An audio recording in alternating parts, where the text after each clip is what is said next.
आज की कहानी एक ऐसे रईस बैड बॉय की है जिसके लिए प्यार सिर्फ एक खेल था और लड़कियां उस खेल की मोहरे। उसे हर रिश्ते को अपने अलग अंदाज में जीने और हर बार कुछ नया आजमाने का जुनून था। लेकिन एक दिन उसे अपनी ही ऑफिस की एक ऐसी लड़की से प्यार हो जाता है जिसे आज तक कोई भी लड़का वह खुशी नहीं दे पाया था जिसकी उसे हमेशा तलाश थी। शुरुआत में तो वह अपने बॉस को मना कर देती है, पर वह हार नहीं मानता और धीरे धीरे उनके बीच ऐसे से कांड होने लगती है जो देखेंगे हम आज की इस पूरी कहानी में। तो कहानी की शुरुआत जूडिथ नाम की एक लड़की से होती है जो हर दिन की तरह अपनी बाइक लेकर ऑफिस के लिए निकलती है। जूडिथ को प्यार मोहब्बत जैसी चीजों पर बिल्कुल भरोसा नहीं है। पहले उसके एक दो बॉयफ्रेंड्स थे, पर उनमें से कोई भी जूडिथ को खुश नहीं कर पाते थे। इसी वजह से उसके लिए अब बाइक और लड़के दोनों सिर्फ राइडिंग का हिस्सा हैं। अब ऑफिस पहुंचते ही उसकी मैनेजर मोनिका उसे बहुत सारा काम सौंप देती है और उसका पूरा दिन बिना रुके काम करते हुए निकल जाता है। शाम होने पर मोनिका आकर पूछती है कि डिनर के लिए वह भी उसके साथ चले। जूडिथ मना कर देती है क्योंकि उसका प्रोजेक्ट अभी पूरा नहीं हुआ था। उसके मना करने पर मोनिका ऑफिस के एक एम्प्लॉय मिगवेल के साथ चली जाती है और जूडिथ अकेली ऑफिस में काम खत्म करने में लगी रहती है। फिर प्रोजेक्ट तैयार करके मोनिका की टेबल पर रखती है और घर जाने के लिए पार्किंग की तरफ जाती है, पर वहां पहुंचकर उसके कदम अचानक रुक जाते हैं। वह देखती है कि मोनिका और मिगवेल एक दूसरे के बेहद करीब हैं और दोनों पूरी तरह अपनी ही दुनिया में खोए हुए हैं। मैनेजर को एक एम्प्लॉय के साथ इस तरह देखकर जूडिथ कुछ पल के लिए समझ ही नहीं पाती कि आखिर वह क्या देख रही है, पर उन्हें देखकर उसके अंदर भी आग सी लग जाती है। घर पहुंचने के बाद भी उसका मन बेचैन बना रहता है। अब इतनी रात को वह कहीं जा भी नहीं सकती थी, इसलिए किसी तरह वह खुद को शांत कर लेती है। अगली सुबह वह फिर ऑफिस के लिए निकल जाती है। ऑफिस पहुंचकर वह लिफ्ट में चढ़ती है जहां पहले से कई लोग होते हैं, पर आखिर में सिर्फ जूडिथ और एक बहुत ही हैंडसम लड़का रह जाते हैं। उसे देखकर जूडिथ का ध्यान बार बार उसी की तरफ जा रहा था क्योंकि कल रात से ही उसके अंदर आग लगी हुई थी। तभी अचानक बिजली चली जाती है और लिफ्ट बीच में रुक जाती है। माहौल एकदम शांत देखकर लड़का उससे बात करने लगता है कि उसे कोई प्रॉब्लम तो नहीं हो रही। जूडिथ कहती है कि उसे बंद लिफ्ट में ज्यादा देर रहना पसंद नहीं है और ऐसी जगह पर उसे डर लगता है। उसकी हालत देखकर वह लड़का धीरे से उसके करीब आता है और प्यार से उसके गाल पर एक किस कर देता है। ऐसा करते ही जूडिथ के अंदर जो आग थी वह भड़क उठती है और वह खुद से काबू खोने लगती है, पर उसी वक्त बिजली वापस आ जाती है और लिफ्ट फिर चल पड़ती है। कुछ ही सेकंड बाद दोनों अपने फ्लोर पर पहुंच जाते हैं, लेकिन बाहर निकलते ही जूडिथ की हैरानी और बढ़ जाती है। मोनिका बहुत ही रिस्पेक्टफुली उस लड़के का नाम लेते हुए उसे बॉस कहकर बुलाती है। तब जूडिथ को पता चलता है कि उस लड़के का नाम एरिक है और वही इस कंपनी का ओनर है। हाल ही में उसके पिता की मौत हो गई है और अब वही सब कुछ संभालेगा। मोनिका दोनों का इंट्रोड्यूस करवाती है, जिसके बाद एरिक और मोनिका उसके बनाए हुए प्रोजेक्ट पर बात करने केबिन में चले जाते हैं। बात खत्म होने के बाद एरिक वहां से चला जाता है। तभी मोनिका जूडिथ को बुलाकर उसका बनाया हुआ प्रोजेक्ट डस्टबिन में फेंक देती है और कहती है कि एरिक को यह प्रोजेक्ट बिल्कुल पसंद नहीं आया, इसलिए उसे आज ही पूरा प्रोजेक्ट दोबारा तैयार करना होगा। जूडिथ के पास कोई ऑप्शन नहीं होता और वह फिर से देर रात तक ऑफिस में काम करके उस प्रोजेक्ट को दोबारा बना लेती है। लेकिन तभी उसे मोनिका और मिगवेल की आवाज फिर सुनाई देती है। उन्हें लग रहा था कि अब ऑफिस में कोई नहीं है तो वह अकेले में कुछ भी कर सकते हैं।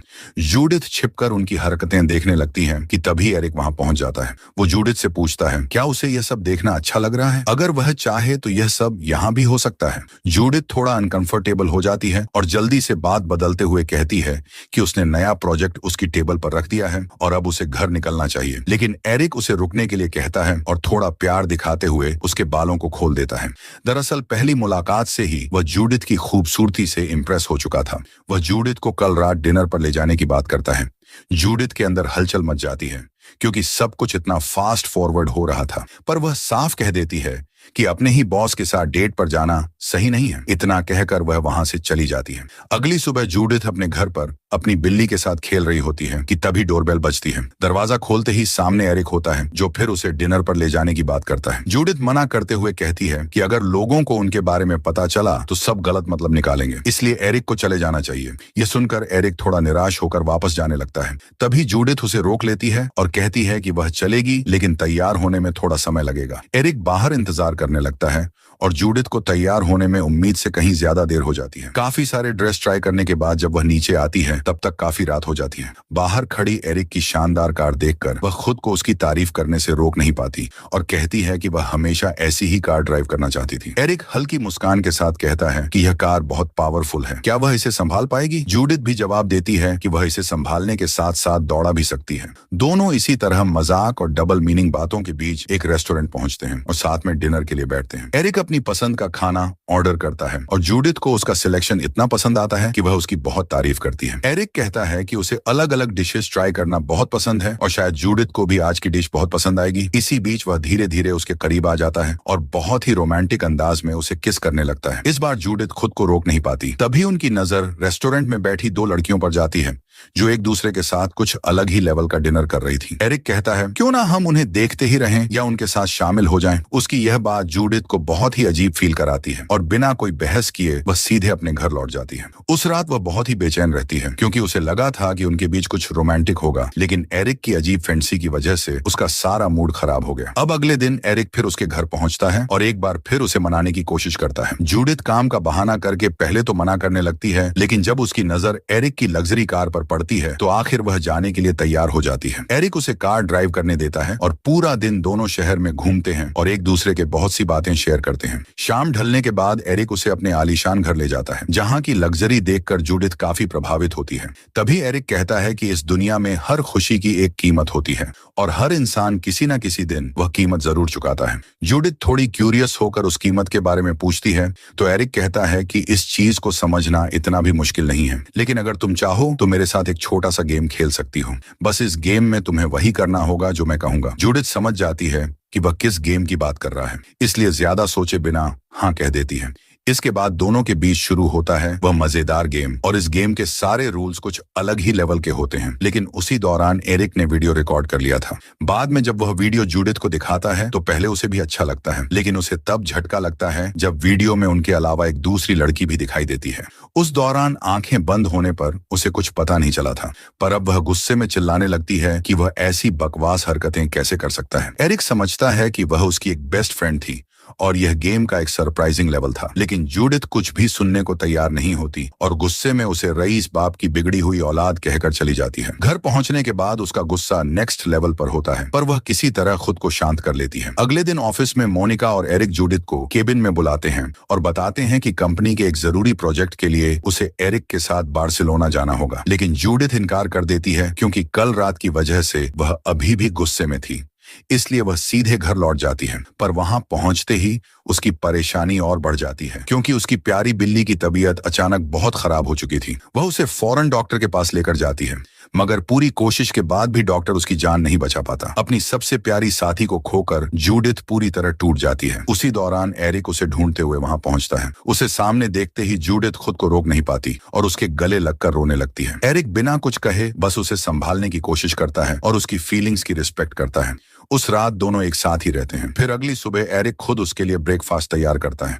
उसकी केयरिंग जूडिथ के दिल को छू लेती है और वह उसे माफ कर देती है। एरिक अपनी सफाई देते हुए उसे फिर से बार्सिलोना साथ चलने के लिए कहता है और वह भी आखिर जाने के लिए तैयार हो जाती है, लेकिन शर्त यह रखती है कि पूरे ट्रिप के दौरान उनके बीच काम के अलावा कोई भी फैंटेसी वाली हरकतें नहीं होंगी और वहां उनके होटल के कमरे भी अलग अलग होंगे। एरिक बिना बहस के शर्त मान तो लेता है, पर वहां जाने से पहले ही दोनों ऑफिस के अंदर ही शुरू हो जाते हैं क्योंकि बात वहीं की हुई थी। इसके बाद दोनों साथ में बार्सिलोना के लिए रवाना हो जाते हैं। वहां पहुंचने के बाद होटल का शानदार रूम देखकर जूडिथ काफी खुश हो जाती है और इस पल को पूरी तरह एंजॉय करती है। पर अगले दिन जब वह मीटिंग के लिए निकलती है तब देखती है कि एरिक अपनी सेक्रेटरी अमांडा के साथ कमरे से निकल रहा है और उनकी नजदीकियां देखकर जूडिथ काफी जलस फील करती है। फिर मीटिंग शुरू होने के बाद एरिक कई बार जूडिथ को मैसेज करता है, पर वह जानबूझकर कोई जवाब नहीं देती। आखिरकार एरिक मीटिंग बीच में रोक देता है और जूडिथ के अलावा बाकी लोगों को थोड़ी देर के लिए बाहर भेज देता है। अकेले होते ही वह सीधे पूछता है कि इतनी नाराज होने की क्या बात है। जूडिथ सीधे बोलती है कि वह यहाँ सिर्फ काम करने आए हैं, जबकि एरिक का पूरा ध्यान अपनी सेक्रेटरी पर है और कोई भी काम ठीक से नहीं हो रहा।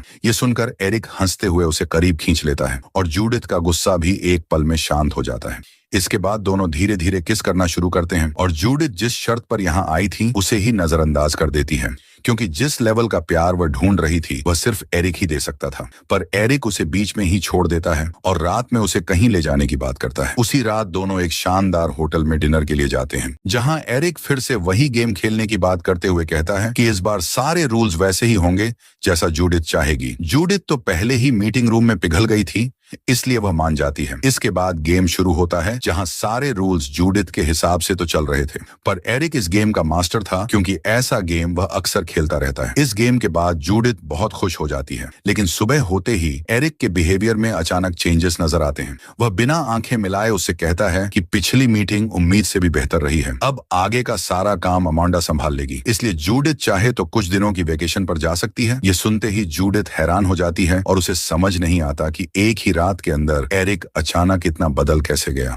उसका दिल टूट जाता है और वह अपने घर अपने पापा के पास चली जाती है। उसकी माँ तो नहीं थी, पर वहां उसका पूरा परिवार रहता है, जिनके साथ घुल मिलकर वह खुद को खुश रखने की कोशिश करती है ताकि एरिक की हरकतों को भुला सके। इसके बाद शाम को एक पार्टी में जाती है और एरिक को भूलने के लिए बहुत ड्रिंक करती है। वहीं पर उसकी मुलाकात एक नए लड़के से होती है। दोनों के बीच बातचीत होती है और रात का कुछ समय वह साथ बिताते हैं, जिससे जूडिथ के मन का बोझ भी थोड़ा हल्का हो जाता है। अगली सुबह घर लौटकर जब वह अपने पापा से बात कर रही होती है, तभी देखती है कि एरिक उसे ढूंढकर यहाँ तक पहुंच गया है। जूडिथ उससे बात भी नहीं करना चाहती थी, पर एरिक शांत होकर कहता है कि वह उसे बहुत याद कर रहा था, इसलिए खुद को रोक नहीं पाया। लेकिन जूडिथ गुस्सा करने लगती है कि एरिक जैसे इंसान गिरगिट की तरह अपने रंग बदलते रहते हैं और उन्हें किसी की फीलिंग्स की कोई परवाह नहीं होती। तब एरिक पहली बार अपने दिल की बात बताता है कि उसे डर था कहीं वह जूडिथ से सचमुच प्यार न करने लगे, इसलिए उसने जानबूझकर खुद को उससे दूर करने की कोशिश की। लेकिन अब उसे एहसास हो चुका है कि वह सच में उसे प्यार करता है। यह सुनकर जूडिथ थोड़ी शांत होती है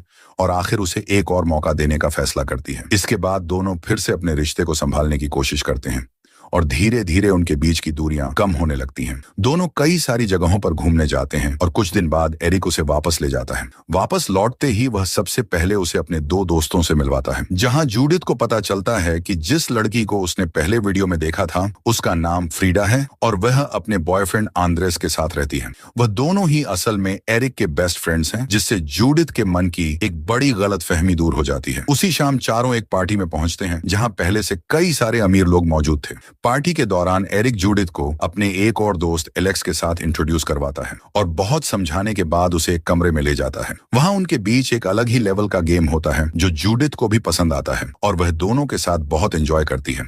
लेकिन अगली सुबह जब उसकी आंख खुलती है तो एरिक कहीं जा चुका होता है।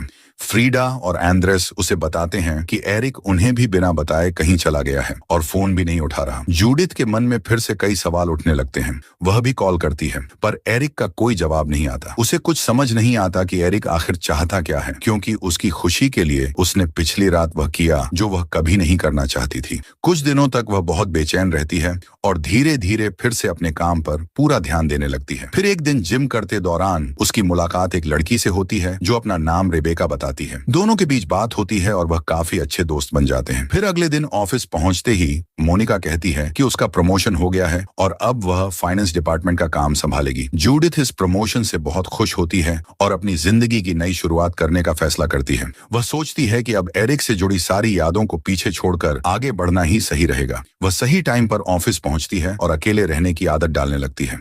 लेकिन कुछ दिनों बाद एरिक अचानक ऑफिस पहुंच जाता है। जूडिथ अब उससे कोई भी बात नहीं करना चाहती थी, लेकिन वह माफी मांगते हुए फिर से अपने प्यार का इजहार करने लगता है। ऑफिस में तमाशा ना हो इसलिए जूडिथ उसे घर ले जाकर साफ कहती है कि अब वह उसकी कोई बात सुनना नहीं चाहती, क्योंकि वह समझ चुकी है कि एरिक कितना सेल्फिश और डरपोक इंसान है। तब एरिक बताता है कि वह बिना बताए जर्मनी में अपने परिवार से मिलने गया था। वहां जाकर उसे एहसास हुआ कि उसकी जिंदगी में सबसे ज्यादा मायने सिर्फ जूडिथ रखती है, इसलिए अब वह उसके पास हमेशा के लिए लौट आया है। शुरुआत में जूडिथ किसी भी बात पर भरोसा नहीं करती, क्योंकि वह कई बार अपना वादा तोड़ चुका है, पर एरिक रिक्वेस्ट करने लगता है कि उसे अपने प्यार को साबित करने का बस एक और मौका चाहिए। जूडिथ को इस बार उसकी आंखों में सच्चा प्यार नजर आ रहा था, इसलिए वह उसे आखिरी बार एक मौका देने का फैसला करती है। अब दोनों फिर से अपने रिश्ते को एक नई शुरुआत देने की कोशिश करते हैं। एक शाम जूडिथ उस फैंसी गेम के बारे में बात करती है जो एरिक को पसंद है, लेकिन इस बार सरप्राइज देने की बात करके मजाक में वह एरिक की आंखों पर पट्टी बांध देती है और गेम शुरू होते ही वह अपनी जिम वाली फ्रेंड रेबेका को बुला लेती है ताकि उसे थोड़ा छेड़ सके। लेकिन जैसे ही एरिक पट्टी हटाकर देखता है तो उसके चेहरे का रंग बदल जाता है। वह बिना कुछ बोले गुस्से में वहां से चला जाता है। जूडिथ को कुछ समझ नहीं आता। तब रेबेका बताती है कि वह कोई और नहीं बल्कि एरिक की एक्स गर्लफ्रेंड है और जूडिथ इतनी भोली लड़की है कि वह एरिक को आज तक समझ नहीं पाई। ये सच सामने आते ही उसका भरोसा एक बार फिर टूट जाता है। इस बार वह सिर्फ एरिक से ही ही नहीं बल्कि उसकी कंपनी से भी रिजाइन कर देती है। अब उसे यकीन हो चुका था कि एरिक हर बार अपनी जरूरत के हिसाब से उसकी जिंदगी में लौटता रहा और हर बार एक नया झूठ बोलकर उसका भरोसा तोड़ता गया। अब की बार वह एरिक से कोई सफाई नहीं मांगती और ना ही उससे बात करती है। आखिर में वह अपने घर अपने परिवार के पास वापस लौट आती है और अपनी जिंदगी को आजादी के साथ एक नई शुरुआत देने का फैसला करती है। और इसी के साथ ये कहानी यहीं पर खत्म हो जाती है। हमारी कहानियां पसंद आती हैं तो हमारे चैनल को सब्सक्राइब करें और वीडियो को लाइक करें।